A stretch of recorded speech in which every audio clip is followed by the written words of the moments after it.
E aí chegamos ao telencéfalo. Então, o telencéfalo ele vai ser formado pelos giros, pelos sulcos que nós conhecemos do cérebro. Tá?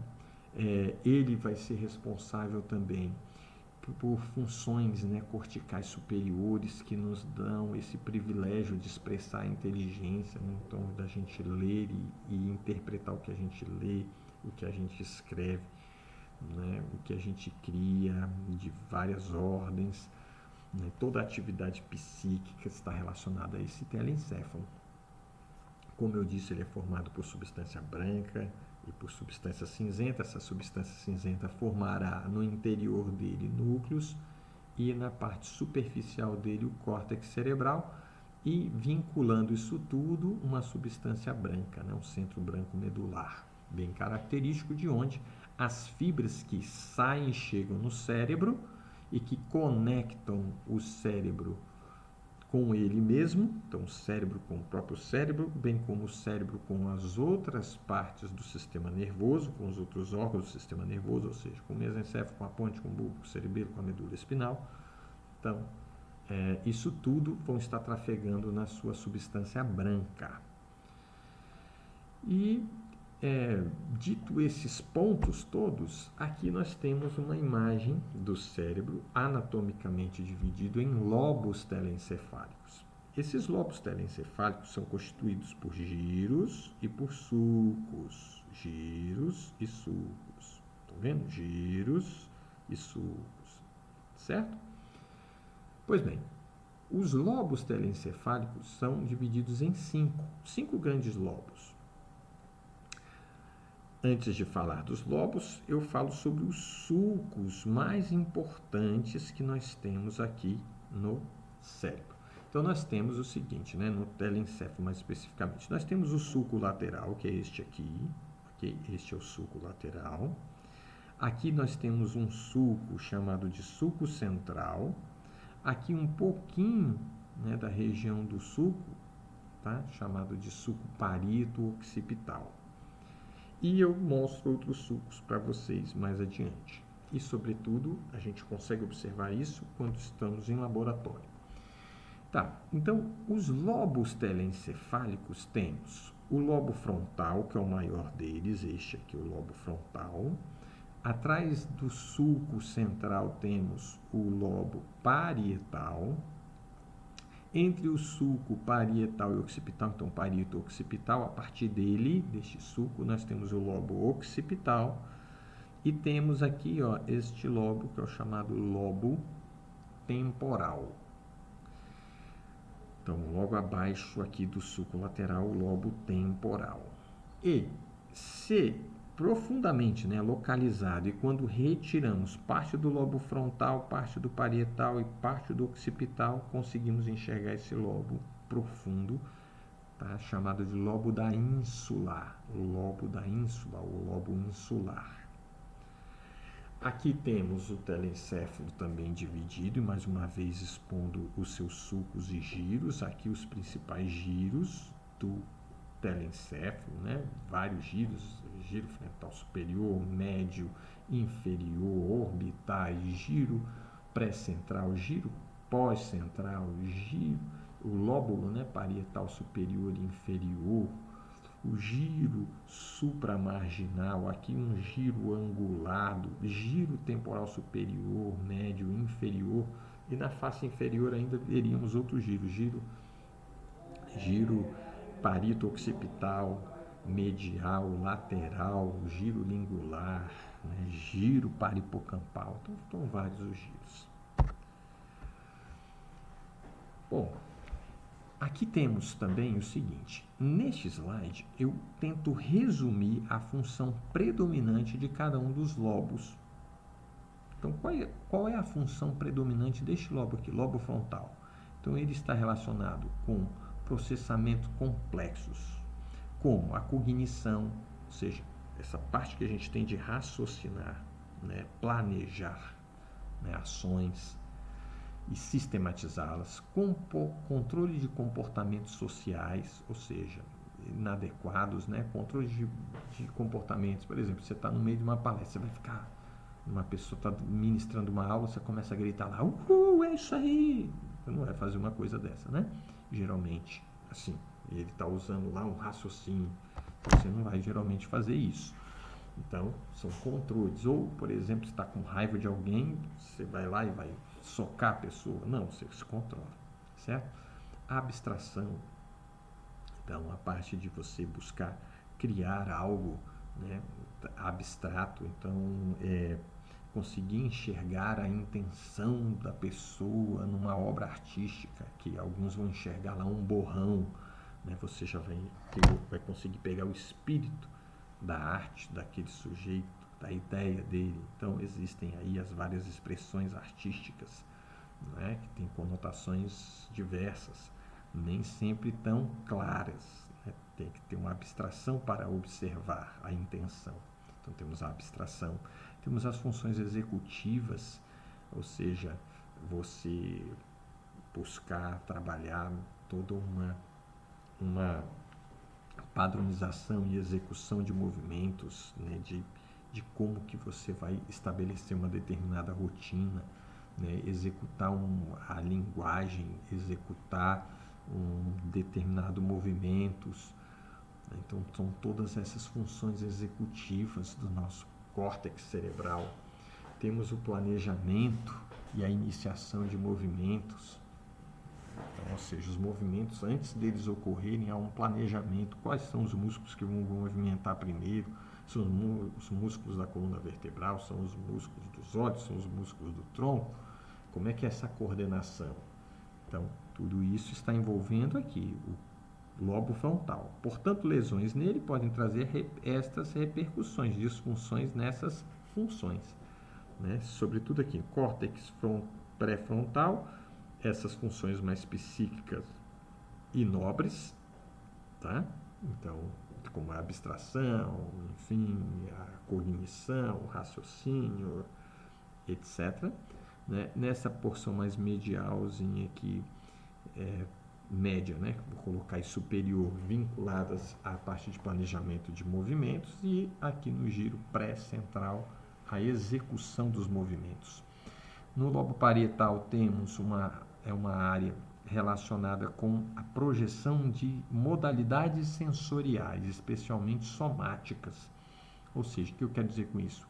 Equilíbrio, a parte de localizar onde que está doendo no seu corpo, né? Então a gente vai dar o nome disso aqui, memórias sinestésicas, ou seja, como é que o seu corpo se encontra frente ao ambiente. Então você sabe situar onde que você está no tempo e no espaço, né? Então estou à direita da cadeira ou à direita da cantina, estou logo à frente da minha casa, etc., né? Abaixo dela, acima, enfim, ok? Aí temos aqui o lobo temporal, este aqui, ele é um lobo vinculado à memória, né, o aprendizado de memória, sobretudo essa memória de aprendizado, né, de curto prazo, que é a base para as outras memórias. Então é um fluxo importante. Nela também temos a área auditiva primária, temos a área olfativa primária, neste lobo. Temos também vinculado aqui o sistema límbico, o sistema das emoções, também estão vinculados à parte do lobo temporal. O sistema límbico é um sistema que contempla vários lobos. Por exemplo, o lobo pré-frontal está vinculado ao sistema límbico, o lobo temporal vai ter isso, como a gente viu outras estruturas também telencefálicas, como o tálamo, o hipotálamo, estão relacionadas a esse sistema das emoções, sistema límbico. Lobo occipital. O lobo occipital ele é predominantemente visual, uma área para projeção dos sistemas visuais, que vão participar de vários outros subsistemas, né? Então, o sistema visual, as memórias, tão importantes as memórias visuais, né, que a gente tem. Então, ele vai estar vinculado com este fluxo de informação. E, por fim, a ínsula. O lobo da ínsula, ele está vinculado ao sistema límbico também, a sistemas vinculados à emoção, à integração de áreas gustativas e olfativas. Então, ou seja, olfato e paladar. Aqui temos uma figura bem grotesca, né? Que é a representação disso aqui que vocês estão vendo, né? Chamado homúnculo cerebral, né? Os chamados homúnculos. O homúnculo é uma figura grotesca que visa representar como, por exemplo, neste caso aqui, como que se dá a interpretação da atividade, tá? Tanto motora quanto também sensitiva no cérebro. Vocês sabem que há uma representação muito grande desta região, por exemplo, da mão, quando comparada com a sensibilidade da perna. Ou seja, na mão a gente tem um sistema de vários músculos para que deem movimentos muito finos, né, para que a gente consiga costurar, escrever, enfim, né, digitar. Então veja, esse é um refino motor muito grande e também uma sensibilidade muito grande na mão, para que a gente reconheça várias estruturas, enfim. Então isso daí dá-se aí na mão. Então a representação cortical da área da mão é muito grande quando comparada, por exemplo, com outras regiões do corpo. Dada essa proporção de representatividade do córtex, né, então da mão no córtex e de outros segmentos como da língua, dos lábios, a formação, assim, né, foi sugerido uma formação de uma figura do corpo, dada assim um nome de homúnculo, homúnculo de Penfield, foi o pesquisador que conseguiu perceber isso. Então, durante neurocirurgias, ele ia estimulando o córtex cerebral e ia percebendo como é que ia sendo a movimentação ou a sensibilidade que o sujeito se referia. Veja que no córtex cerebral, ó, a área motora primária, então que vai cuidar da movimentação, e a área sensitiva primária, elas estão, ó, justapostas. Inclusive, elas são interconectadas. Então, esse homúnculo de Penfield, ele é isso aqui, essa figura representa como o nosso corpo está distribuído, especialmente a representação de áreas do nosso corpo no córtex cerebral. E a figura que representa isso é essa, que está relacionado com o tamanho, tá, de percepção de ocupação de área cerebral. E que se fosse representada como uma figura, teria esta imagem. Certo? Então é essa daqui a ideia. Vocês estão vendo uma série de numerozinhos que estão relacionados com várias áreas do cérebro. A área motora da fala, a área de Broca, a área motora, né, córtex pré-motor e área motora suplementar, relacionada com a parte do planejamento da atividade motora e da preparação para a atividade motora, né, a área auditiva primária, as áreas auditivas secundárias, a área de Wernicke, que é a área vinculada à expressão da fala, ou seja, onde, não da expressão, mas sim da sensibilidade da fala, onde a gente consegue entender a semântica daquilo que a gente lê, daquilo que a gente escuta. E por aí vai, a área visual primária, a área visual secundária, onde eu tenho as memórias visuais, áreas olfativas, né? Então, onde eu tenho a interpretação daquilo que eu consigo inalar, né, dos aromas. Então, vejam que nós temos diversas áreas dentro do nosso cérebro com as funções que eu anteriormente comentei.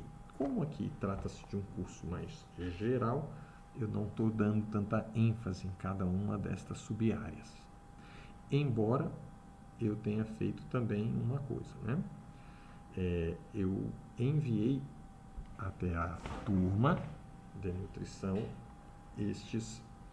estas aulas aumentadas, né? Então, especificamente de córtex cerebral, é possível acessá-la. Bom, turma, aqui a gente vê ainda o próprio telencéfalo. Veja que nós temos uma grande estrutura, um conjunto de feixes, chamados aqui de corpo caloso. Esse corpo caloso são fibras comissurais. O que isso significa? Que ela faz interconexão de um hemisfério cerebral com o outro. São fibras interhemisféricas. veja que tem um sistema de projeção de fibras difuso ao longo do córtex cerebral, né? Então, o corpo caloso tem esta propriedade. Além dele, a gente vê também outros sistemas que fazem conexão, né, entre diferentes áreas do cérebro, como o chamado aqui, ó, fórnix, tá certo? Que está vinculado com a interconexão das áreas de memória, né, e do sistema límbico com outras regiões, como o hipotálamo, por exemplo, no nosso sistema nervoso. Então, fórnix também tem essa propriedade, né? São fibras que têm tanto a parte comissural como de projeções de diferentes regiões dentro do próprio telencéfalo. E essas fibras comissurais muito importantes aqui, que trata-se do corpo caloso. E temos outras estruturas também, mas estas seriam as principais.